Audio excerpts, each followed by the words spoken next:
Welcome to another episode of Culture Encounters. I am your host, Chad Ownby, and I'm back in the host seat this week. I want to say thank you very much to real quick before we start to everyone who reached out to me last week in relation to the episode we recorded about my diagnosis with autism or ASD and ADHD. Thank you so much to everybody who reached out. I appreciate it greatly. Sincerely, it was very heartwarming. And thank you to Amma for helping me tell my story. I cannot say enough positive things about this woman and just how wonderful she is as a person. And That's too kind. um, she has if you don't know Amma, she has a very big heart. And once you get to know Amma, you'll be like, yep, she definitely has a big heart. So thank you sincerely. I'm proud to call you my friend. Oh, Uh, so to that end, let's go ahead and get started with our episode today. So today, what we're talking about is part one of a two-part conversation about the ideas of cultural intelligence and cultural curiosity. So we're going to start with cultural intelligence. Today's going to be a little bit different in that it's going to be a conversation with myself and Amma, and we're going to discuss really culture. We're going to start with cultural intelligence and kind of what that means to us, and then kind of how applicable it is. So right. first, Amma, how would you define cultural intelligence, and Mm. how is that really related to your life and the connections you've been able to make with people? Yeah.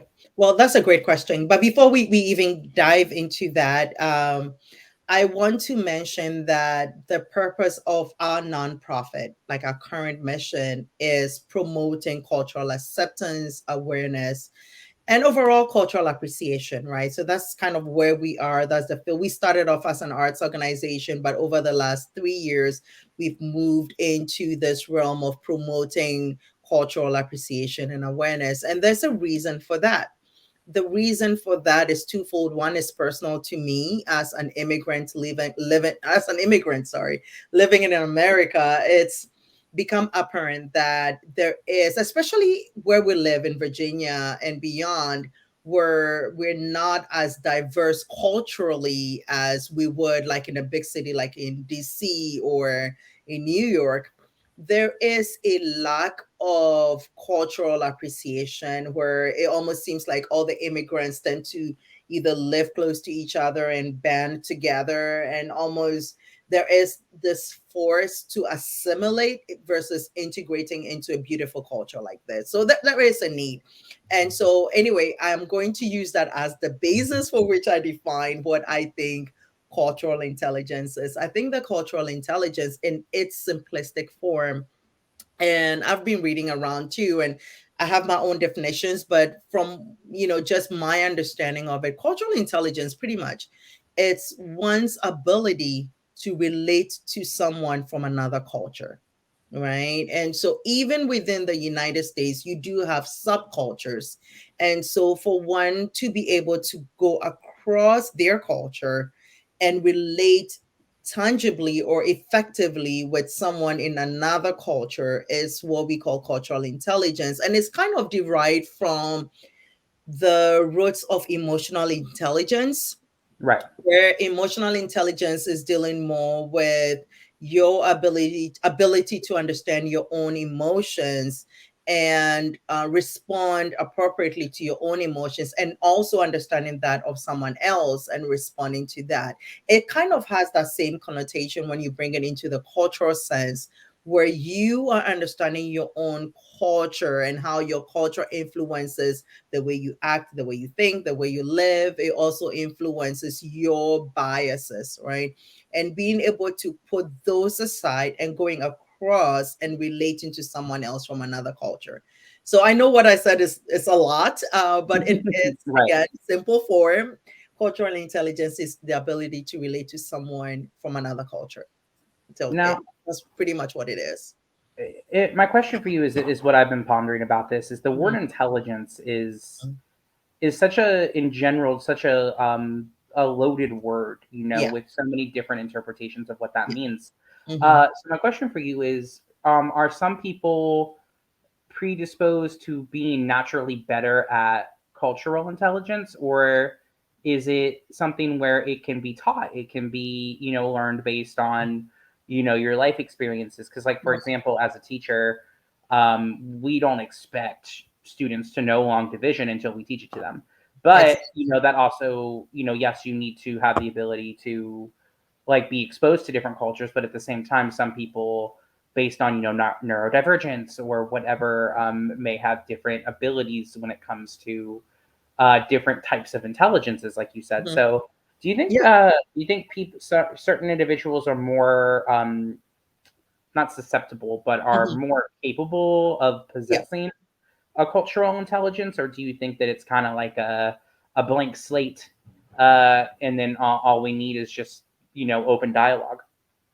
Well, it's both. I think some people are just naturally good at it, right? Right, There's some people who are just born, and it has to do with your personality as well. So if you are more extroverted, your ability to relate across, right, to relate with someone, right, it's definitely easier versus when you're introverted. So I think that some people are naturally right. inclined to be more in culturally intelligent, but that does not mean that we cannot learn to become culturally intelligent. I think Exactly. there's an ability to do that. And you can do that in so many ways. I'm just going to jump ahead and say that there are things you can do to help you become more culturally intelligent. The first thing I think we all have to do is start paying attention to our own biases, right? Yeah. So let's say that you were walking down the street and you met someone who it's maybe from the Middle East, or maybe one of the Middle Eastern countries, who is Muslim, who has the cover on, and and almost like you, because of how the media has portrayed Islam and stuff like that, we're some people just tend not to even want to engage people like that, right? That's just an example. What I'm saying is our own biases can stop us from reaching across. So one of Right. the ways to overcome your own lack of cultural intelligence is to stop paying attention to your own biases. Why are you not talking to that woman because she's covered from head to toe? Why, she's a human. Why can't you talk to For her, sure. right? Right. For sure. So, right. And so paying attention to your own biases, I feel like is the first step to becoming culturally intelligent. The next thing is read. Right now, we Yeah. have all these things that we can read. We can read a book, we can listen to audiobooks, we can watch YouTube channels. I met a woman, and I'm going to bring in this example because I met a woman at a nail salon. She's a nail technician. And I went in with my mother. She was visiting, and we went to the nail salon. And so, as I was speaking my language with my mother, this nail technician, I think she was from Vietnam or somewhere, realized that we were speaking another language. And she was like, "Oh my goodness, what are you speaking?" And I said, "We're from Ghana and we're speaking this language called Eve." And she was like, "Oh, that is cool." And then she went on to say, "You know what? I would love to eat some fufu." And I'm looking at her thinking, really? You want to eat like fufu is so Ghanaian? And she went on into fufu and peanut butter soup, and she was describing it to the point where I thought she had gone to Ghana. And she was like, no, I learned that on YouTube.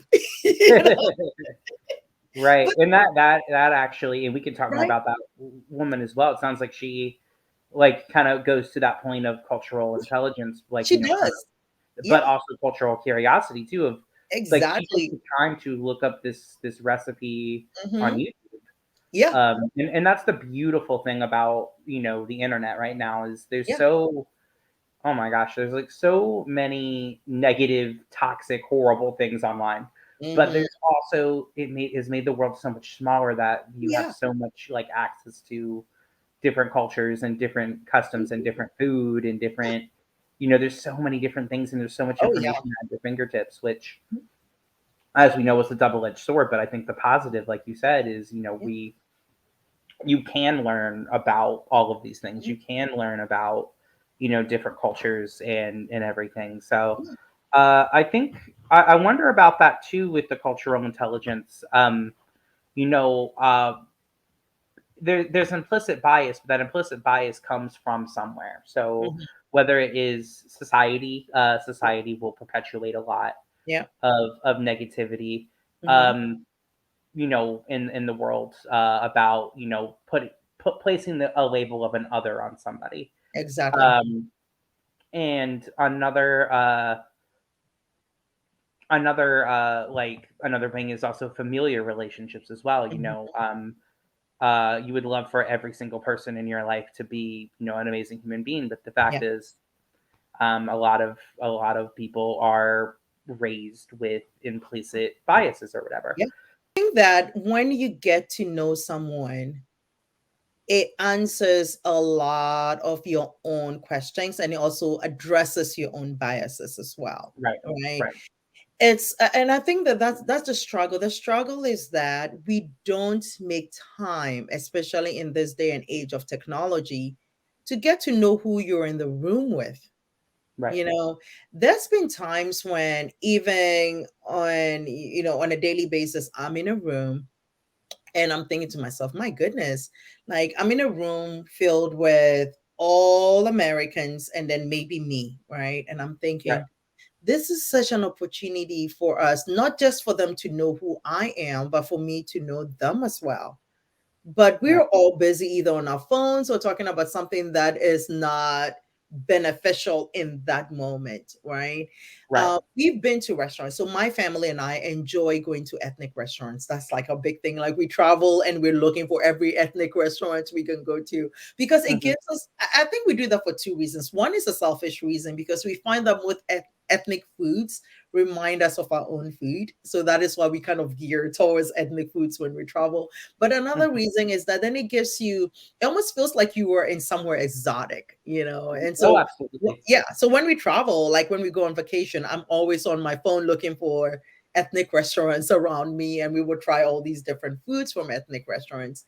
But recently we were on another trip and my husband and I, Fred and I, were sitting in a restaurant. It was a Korean restaurant and we walked in, and it dawned on me that in that moment, in that Korean restaurant, we were actually in Korea, right? Because once you walk into the space, the decor, the food, the people, it's a representation of Korea. I'm not sure Right. which part of Korea, but it's Korean, right?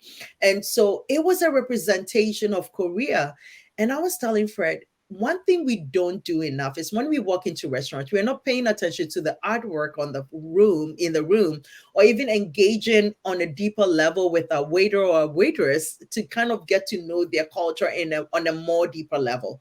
Because we are spending about 15 to 20 minutes on the average with this waiter or waitress who is coming to see if you need, what do you want to order, if everything is going well. They're just kind of checking on you, right? And we miss out on that opportunity to get to know these people. And I said, they are a representation of their country. Once you go into that restaurant, you are in that country. You have a piece of that country with you. So I Right. feel like when I go to ethnic restaurants, I soak it all in. I listen, excuse me, to the music. I'm looking at the art on the wall. I'm talking to the people. I just want to take it all in because it is a representation of that country. It's almost like going into the country without traveling to the country. Right. Right. Right. Absolutely. Yeah, yeah. So I think Yeah. that leads us into what is cultural curiosity, right? Yeah. And Cultural I think, curiosity. Yeah. yeah, So let's in talk my about that. Yeah, go my ahead. research, I found for cultural curiosity is exactly what it sounds like. Hmm. Absolutely. So cultural curiosity is just, according to one source, is just the desire to learn and understand more about people whose cultural backgrounds, experiences, and perspectives are different from your own. Exactly. And I think that that is really, really cool to I think it's really cool when people, like you said, are naturally curious Hmm. and want to learn about Right. cultures different than their own. And I think we're in a very unique situation in America, because the idea of American culture, I put in quotes, is kind of a misnomer, right? Because we are such an amalgamation of so many different Right. cultures and Right. experiences and stories because we are a nation made up of immigrants. Hmm. And I think that, um, and I was actually just having this conversation with my girlfriend. It's so different here, I would imagine, in other countries, right? Because in America, you've got so many different ethnicities coming in. Maybe not now, but like, back in the day, it would be like, oh, we as a tendency tend to, because we are so like, America is so heterogeneous, but it has a desire to be homogenous, Yeah. even though it's not, but it creates the illusion of Yeah. homogeny. Right. Yeah. That we tend to look at other cultures as based on geography as opposed to the cultures themselves. Hmm. For Hmm. example, like in India, there are so many different cultures Right. represented in India. Hmm. There's millions of people there. Yeah. But when you hear Indian or something is Indian or from India, you get certain images or whatever. Yeah. Like for example, in the film industry, when you hear about India, you immediately think, oh, Bollywood. Bollywood. And Yeah. Hollywood is a huge part of that, but Right. there's a lot of other things. There's an entire social realism film industry that has thrived for decades. Yeah.